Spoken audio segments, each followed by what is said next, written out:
कि बढ़िया तरीके से कोई भी चीज़ को बनाइए, लेकिन पूरा इंटरेस्ट के साथ बनाइए। ठीक है, कहता है ना कि कोई भी चीज़ करना कठिन तो है पर असंभव क्या करेंगे। एक्सरसाइज 13.2 का पहला नंबर सवाल बनाएंगे। ठीक है, तो चलिए ये भी बहुत मज़ेदार है। ठीक है, एकदम पूरा एकदम इंजॉय के साथ पढ़ेंगे, समझ समझ के पढ़ेंगे।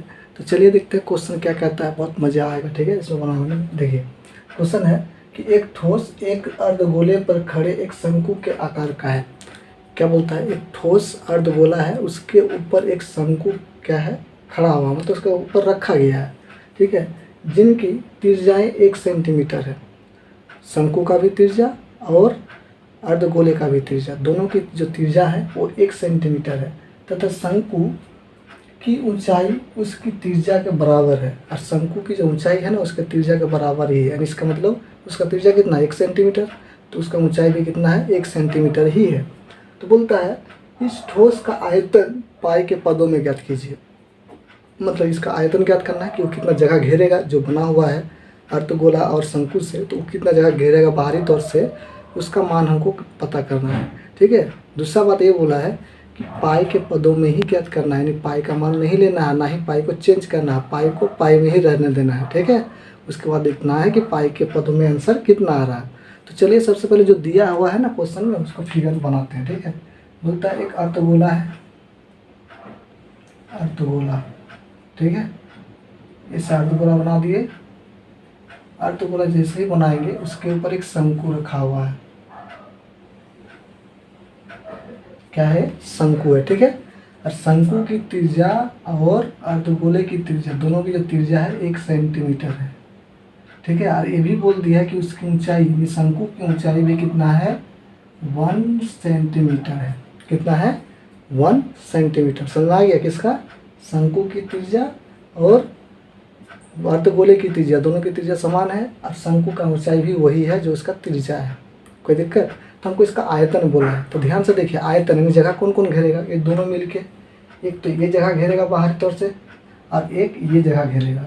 तो ये जो इसका आयतन और इसका आयतन, दोनों का आयतन क्या कर देंगे, अलग तौर से लगा देंगे। इसका भी सूत्र अलग होता है, इसका भी सूत्र अलग। ये जैसे जगह को घेरेगा और ये भी जगह घेरेगा, दोनों की जगह को जोड़ कर देंगे तो दोनों कितना घेर रहा है पता चल जाएगा। लेकिन दोनों में पाई को कभी नहीं बदलना है, ना ही पाई का मान को लेना है। ठीक है, तो सबसे पहले लिख देते हैं कि चलिए जो दिया है सॉल्यूशन दिया है, क्या दिया है, शंकु एवं अर्धगोले की त्रिज्या, अर्धगोले की त्रिज्या मतलब r कितना है, 1 सेंटीमीटर। शंकु की त्रिज्या और अर्धगोले की त्रिज्या, दोनों की त्रिज्या समान है, दोनों की त्रिज्या को r मान लिए। उसके बाद तथा शंकु की ऊंचाई, शंकु की ऊंचाई h कितना है, 1 सेंटीमीटर है। कितना है, 1 सेंटीमीटर है ना। अब क्या कर देंगे, लिख देंगे इस ठोस का आयतन, लगा देंगे अर्धगोले का आयतन और शंकु का आयतन, दोनों को जोड़ देंगे तो पूरा ठोस का आयतन निकल जाएगा ना, क्योंकि दोनों को क्या कर दिया, एक के ऊपर रखा हुआ है, नहीं रख दिया गया है। लिखेंगे अब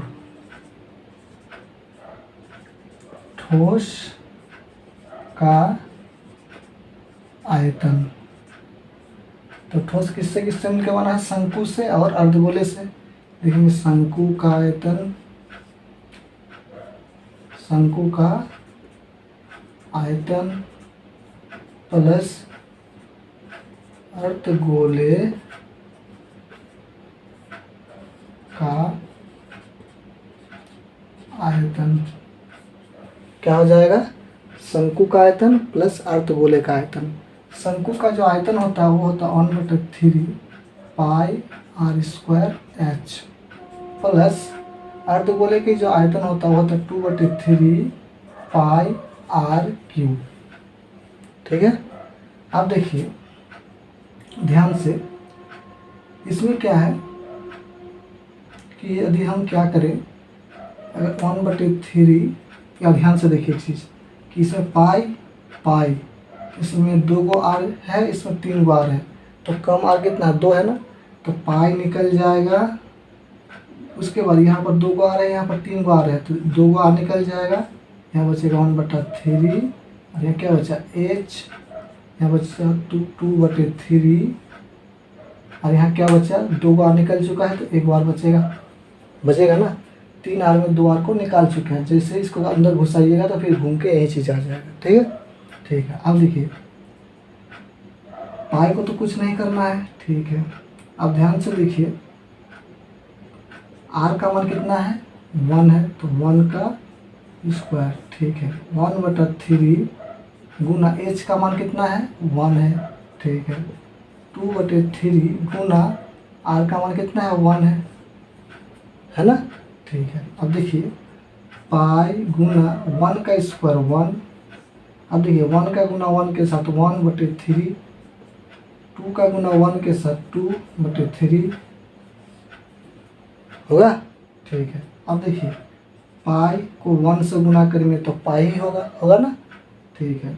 अब देखिए दोनों का क्या ले लेंगे, एलसीएम, तो 3 आएगा। 3 को 3 से भाग देंगे 1, 1 को 1 से गुना करेंगे 1, फिर 3 को 3 से भाग देंगे 1, 1 को 2 से गुना कर देंगे तो 2 होगा, ठीक है। पाई गुना ब्रैकेट जैसे हट जाएगा तो गुना लग जाएगा, 2 और 1 3 और नीचे में 3 कट गया ना। तो जैसे ही कट गया तो क्या आ गया हमारा पाई, क्या निकाल रहे हैं, आयतन सेंटीमीटर क्यूब। यही हमारा आंसर है। तो कितना आसान है ना, बोलते हैं ना हर चीज़ आपके लिए आसान लगने लगेंगे जब आप उसके ऊपर बहुत ही मतलब फोकस अच्छे से करना लग जाएंगे तब, ठीक है। क्योंकि दुनिया में कोई भी चीज़ आसान मतलब हार्ड नहीं है। कहता ना कि कोई भी चीज़ दुनिया में असंभव नहीं है, ठीक है। बस आप मेहनत करते रहिए।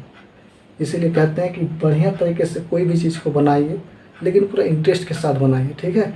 कहता है ना कि कोई भी चीज़ करना कठिन तो है पर असंभव नहीं, ठीक है। तो चलिए मिलते हैं फिर अगले सवाल में।